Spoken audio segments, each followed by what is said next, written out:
Hello all of you beautiful people, Jules here for WhatCulture.com. And you know what? These days, professional wrestling is an industry that is forever changing and constantly looking at ways to appeal to different tastes. Whatever you like to see from your pro wrestling, chances are that there is a promotion out there perfectly tailored to what you're looking for. For example, if you like people being suplexed onto trampoline covered in barbed wire, then Blackcraft is for you, you weird person. I don't judge, I kid. But you know what? Over the decades, there have been certain rules that have been put in place in the wrestling business. I mean, not the rules of the wrestling match exactly, but more the traditions and the fundamentals that are supposed to make the industry tick along just fine. But then there are talent that comes along and absolutely smashes these rules to pieces, and that's what we're covering today. As I'm Jules, this is WhatCulture.com, and these are 8 wrestlers who broke all the rules. Number 8, Stone Cold Steve Austin, the non-babyface babyface. A babyface flipping people off while cursing profusely, drinking beer on TV, and kicking the ever-loving piss out of authority figures? That is the formula that propelled Steve Austin from the Ringmaster to Stone Cold. But it was something that, according to wrestling lore, was simply not supposed to be possible. The babyfaces were the good guys and gals who kissed babies, hugged grannies, and took their vitamins and said their prayers and whatever bollocks Hulk Hogan was banging on about at the time. You know what? They forever had the cheesiest of grins etched across their faces. At the time that Austin's rise to prominence began to gather traction, he broke any and every rule that was historically tied to a babyface. Laying your hands on an authority figure on its own was enough to mean that somebody was a fully fledged villain. Just imagine Hulk Hogan laying out Jack Tunney.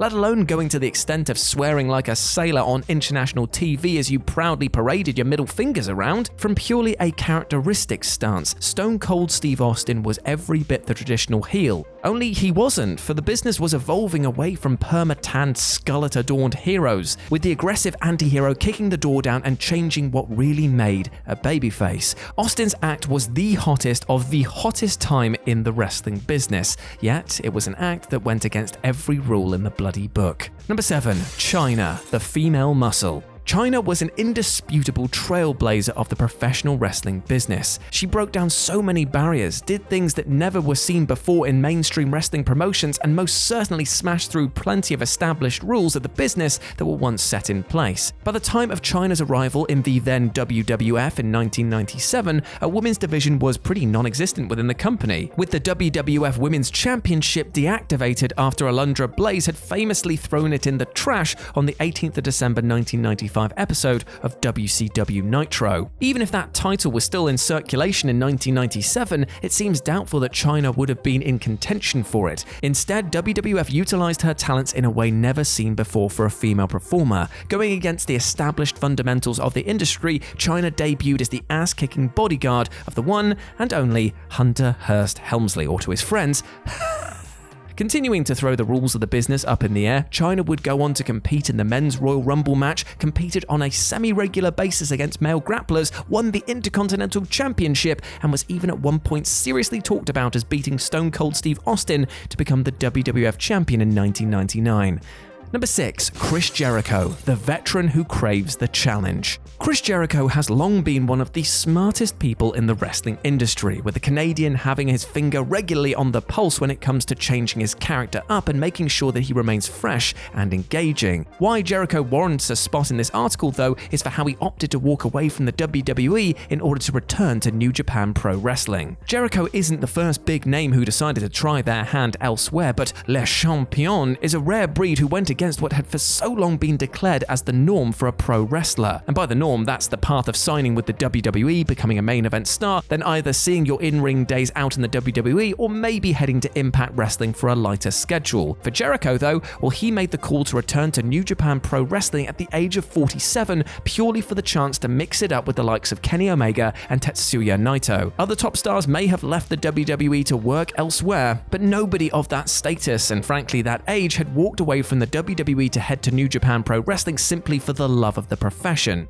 At 47 years of age, anybody else would have happily re-signed with the safety blanket that is the WWE as they look to wind down their in-ring days. But no, not Chris Jericho. Number 5. Trish Stratus and Lita, women as main eventers. Chyna may have broken the rules when it came to a female dominating their male counterparts, but the majority of the 8th wonder of the world's time in the then WWF saw women's matches consist of mostly bullshit bra and panties contests and gravy bowl matches instead, meaning that solid workers like Ivory, Jacqueline, and Luna Vachon were often overshadowed by far less accomplished wrestlers like Sable the Cat and Terry Runnels. Better in-ring workers would end up in the company as we entered the 2000s, with Molly Holly, Victoria, Trish Stratus, Lita, and Jazz arriving over the next few years, but still, the tradition of wrestling at that point called for there to be only minor spotlight shone on the female wrestlers. It took far too long to get to it, but in 2004, we saw those outdated traditions thrown out of the window when Lita and Trish Stratus were given the opportunity to main event an episode of Monday Night Raw. On a Raw featuring Triple H, Randy Orton, Batista, Ric Flair, Chris Jericho, and Chris Benoit, it was left to the women's champion Stratus defending the gold against Lita to close out that 6th of December 2004 show. That main event is a huge moment in wrestling history, and it's one that paved the way for how female wrestling is these days perceived in the WWE.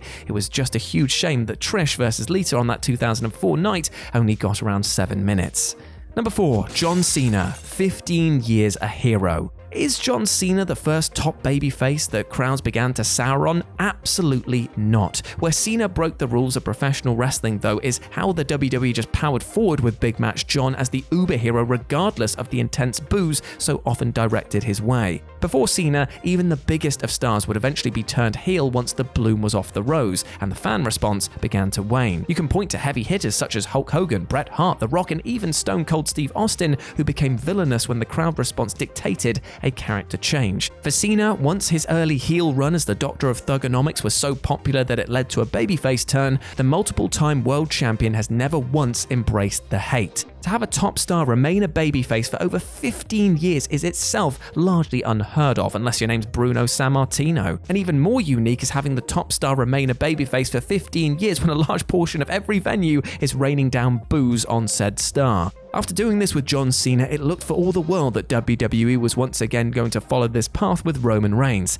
That was, of course, until Reigns joined forces with Paul Heyman pretty recently. Number 3. Bret Hart, a simultaneous babyface and a heel. You could make an argument that Bret Hart broke the rules by being just a slightly smaller world champion at a time when beefed up giants were commonplace, even if it took a steroid scandal for Hart to get that nod in the first place. But the real reason for the Hitman's inclusion here is his run in 1997. So how Hart broke the rules is that he was able to simultaneously be both a heel and a babyface. With the excellence of execution, what we got was a whining villain to American audiences, but a morally correct hero to the rest of the world. Hart played both roles to perfection in ways that felt nothing if not sensical and logical. It was brilliance from Bret, with a 1997 showcasing an added layer of character depth to the Hitman character and to Bret Hart as a performer. Never before had somebody managed to pull off such a daring trick of being two different personas to two different audiences at the same time, and it's testament to Bret Hart's talent in and out of the ring that he was able to do just that. Number 2. Orange Cassidy, the wrestler who can't be bothered to wrestle.